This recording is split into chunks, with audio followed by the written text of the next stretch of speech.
देवेंद्र जी, महाराष्ट्र चुनाव में एक मराठा आरक्षण का ही मुद्दा बहुत है, कंट्रोवर्शियल है। मैं फिर भी आपसे पूछ रहा हूं कि मुद्दा बहुत जोर से पकड़ा और जरांगे साहब जो लगातार इसकी मुहिम चला रहे हैं वो काफी कुछ आपको ही निशाने पर रखे रहते हैं। ये मुद्दा ठंडा हो रहा है, आप लोगों ने इसको सुलझाने की दिशा में प्रयास किया है? देखिए, महाराष्ट्र की राजनीति में मैं ऐसा नसीबवान आदमी हूँ कि विपक्ष का कोई भी नेता हो उसको दिन में भी मैं दिखता हूँ, रात में भी मैं ही दिखता हूँ। मेरे नाम के सिवाय न उनका भाषण शुरू होता है न उनका भाषण समाप्त होता है।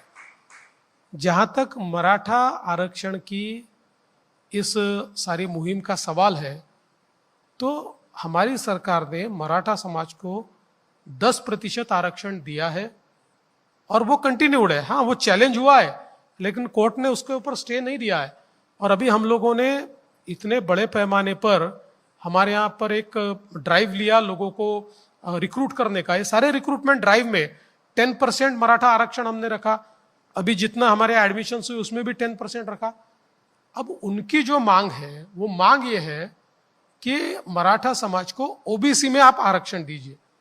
अब मैं तो ये सवाल पूछता हूं कि मेरे ऊपर तंज कसा जाता है या मेरे ऊपर आरोप किए जाते हैं। मैं तो खुले आम और आपके भी नेशनल टीवी से सवाल पूछता हूं कि इस मुद्दे के ऊपर शरद पवार साहब, उद्धव ठाकरे जी और नाना पटोले जी या कांग्रेस पार्टी अपना रुख स्पष्ट करके दिखाए।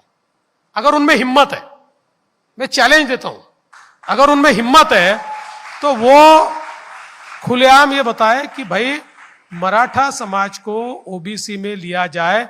ये जो जरांगे पाटिल इन्होंने मांग रखी है, इस मांग पर उनकी पार्टी की भूमिका क्या है, नहीं बता सकते। ये डुप्लीकेट काम चल रहा है।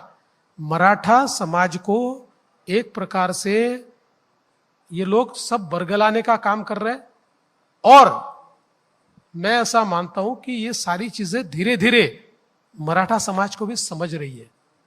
इसलिए इसको चुनावी मुद्दा अगर हम माने तब भी मैं ये मानता हूं कि मराठा समाज हमारे साथ रहेगा।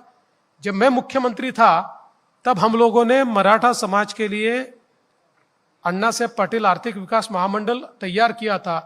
मुझे इस बात का गर्व है कि उसके माध्यम से पिछले 6 सालों में 1 लाख मराठा उद्यमी हमने तैयार कर दिए और आज वो सारे के सारे लोग एम्प्लॉय नहीं है, एम्प्लॉयर है। हमने सारथी जैसी व्यवस्था खड़ी की तो मराठा समाज के जो युवा है वो आईएएस बने, आईपीएस बने, एमपीएससी में पास हुए, वो डॉक्टरेट किया, वो प्राध्यापक बने। ये सारी व्यवस्था हमने की है, लोगों ने इस चीज को देखा है।